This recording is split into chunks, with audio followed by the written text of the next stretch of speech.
important to find out why you have anemia and treat the underlying cause. If you're diagnosed with iron deficiency anemia, you will need iron supplements, available in different preparations and tablets or liquid forms.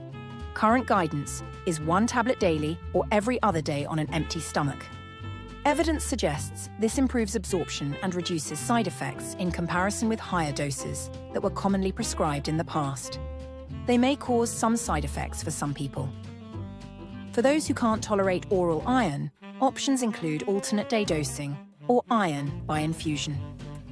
Doctors will run tests to identify the root cause, whether it's a lack of nutrients, an illness affecting blood production, or ongoing blood loss. Treating anemia properly means fixing what's causing it, so your body can make and maintain healthy red blood cells. If you're feeling tired, weak, or dizzy, don't ignore it. Getting the right treatment can help you feel better and stay healthy.